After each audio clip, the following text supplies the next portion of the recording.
Kasih karunia dan damai sejahtera dari Tuhan Allah Bapa kita, dan dari anaknya Tuhan Yesus Kristus menyertai kamu sampai selamanya. Amin.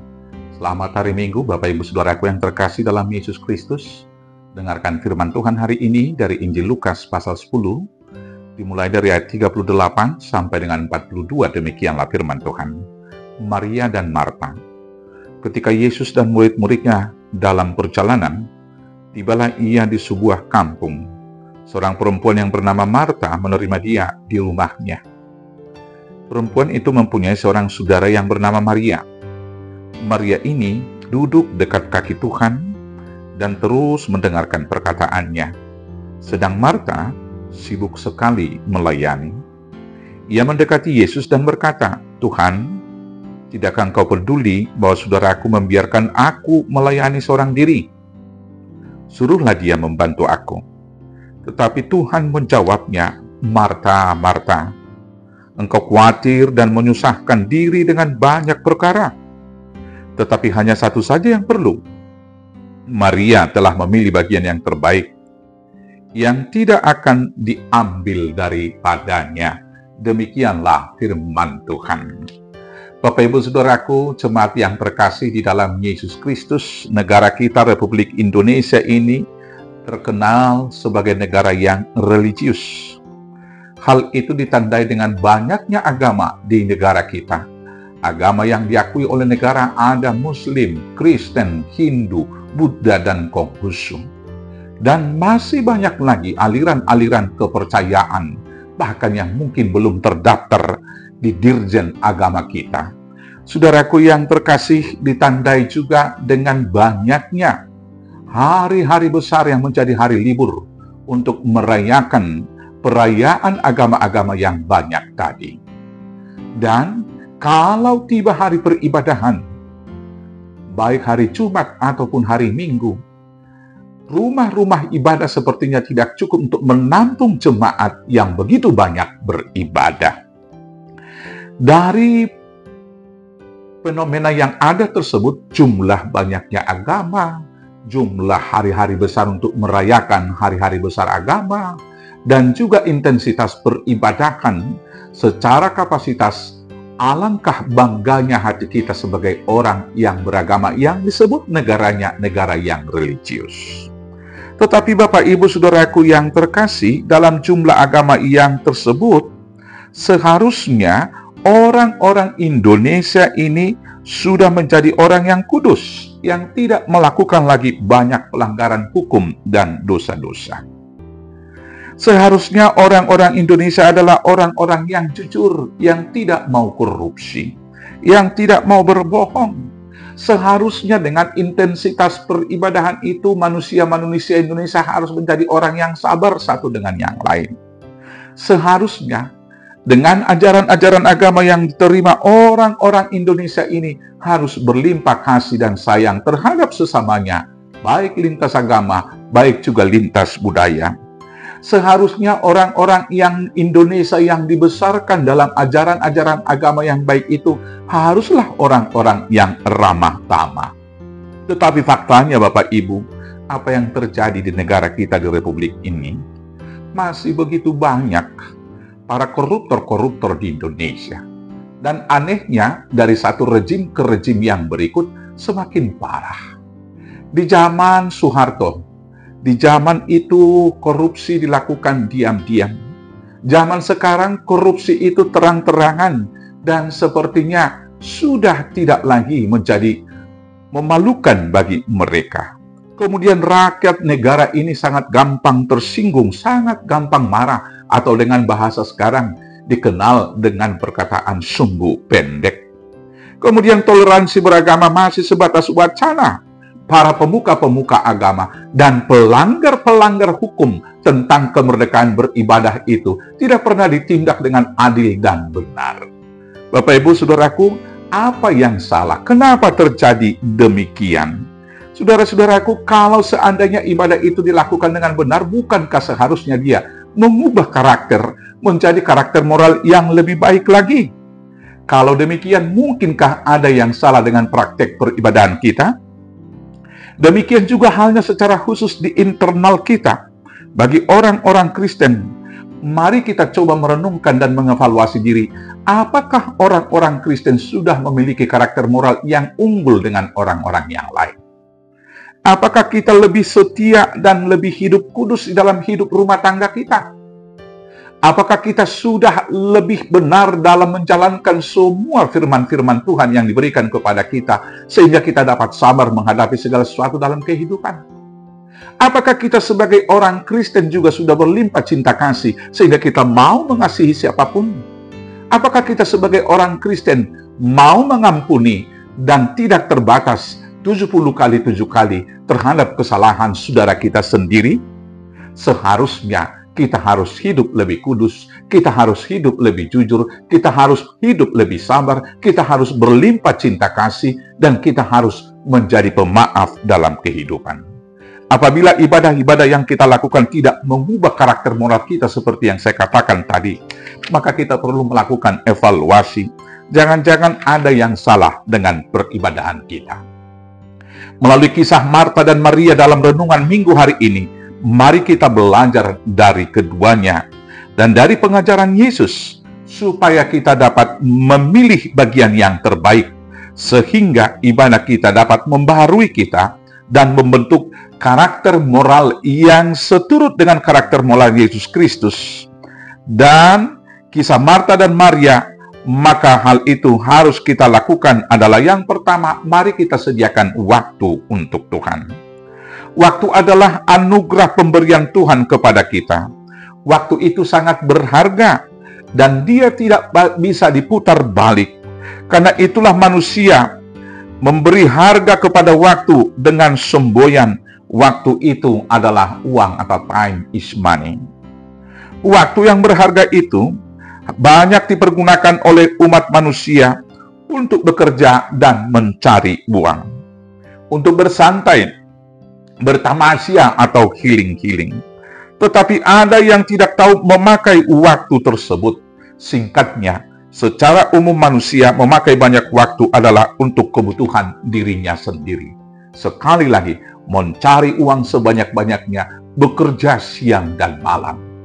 Dan kemudian mencoba menikmati itu dengan melakukan tamasya, bermain, dan sebagainya. Tetapi kita harus ingat bahwa satu hari harus kita sediakan untuk bersekutu dengan Tuhan. Dan itu perintah Tuhan dalam hukum Taurat yang keempat. Pilihan untuk menyediakan waktu pada kita masing-masing itu sangat tergantung bagi kita. Apakah kita mau menyediakan waktu bertemu dengan Tuhan di dalam persekutuan ibadah kita? Ataukah kita menghabiskan waktu untuk hidup, untuk menyenangkan diri kita? Mari kita pilih yang terbaik. Apakah kita menghabiskan waktu mengejar dunia ini?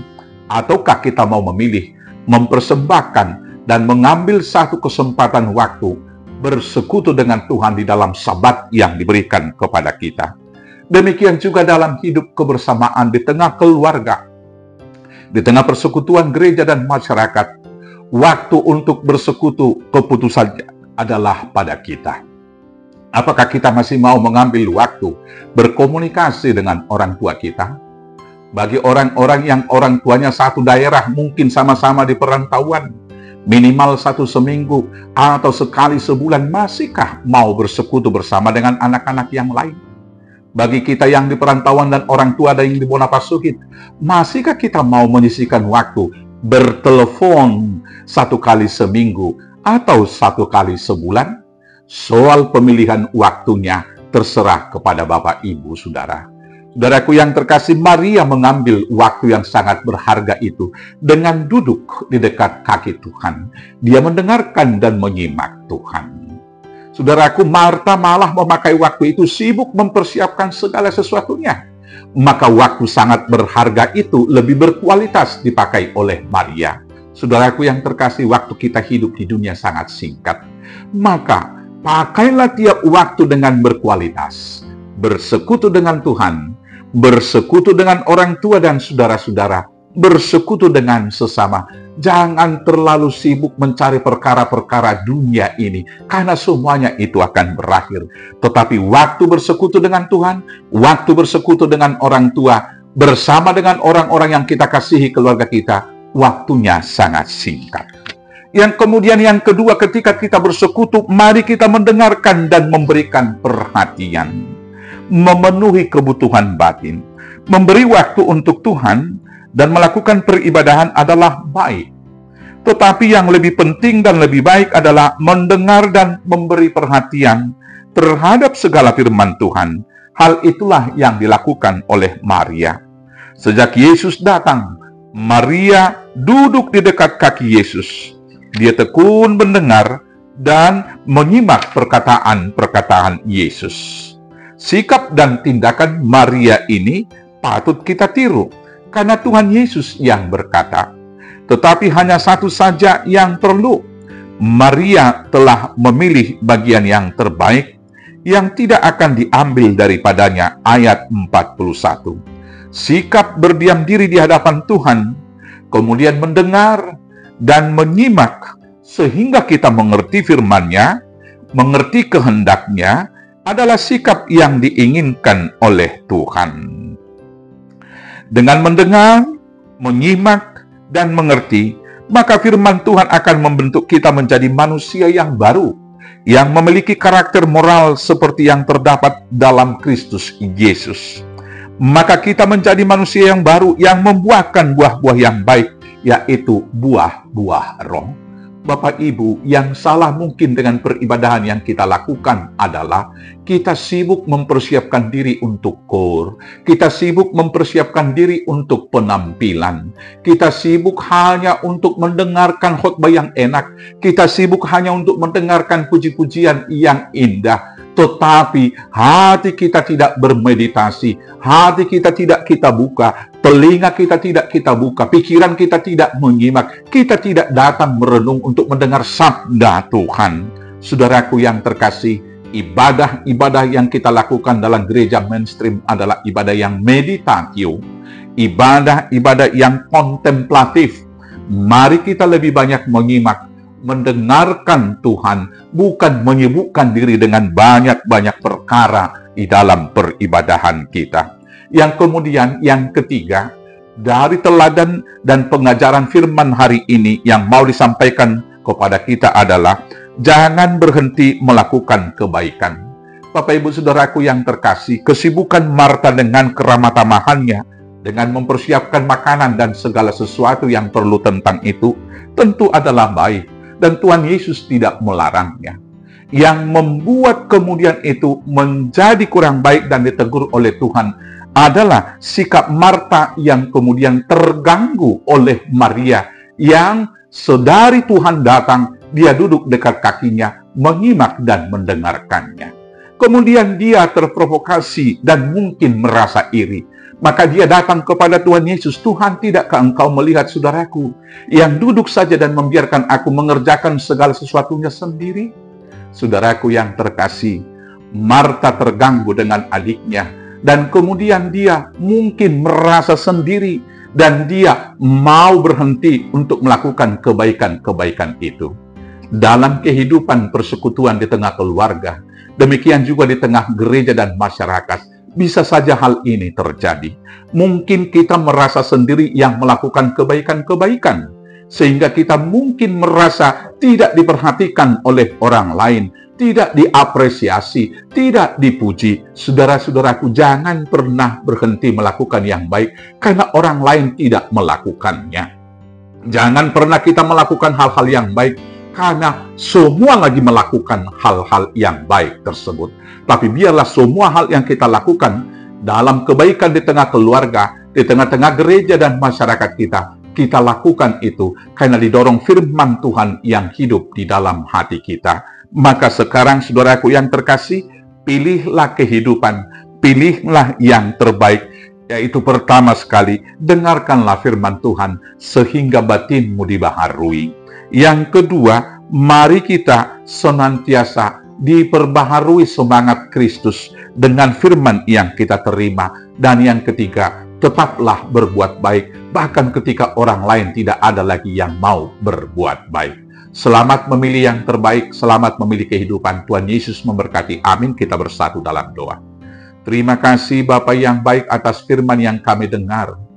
Biarlah kami senantiasa dikuatkan, dimampukan, menyimak, mendengar firman-Mu, dan kemudian melakukan itu dalam tugas kehidupan keseharian kami.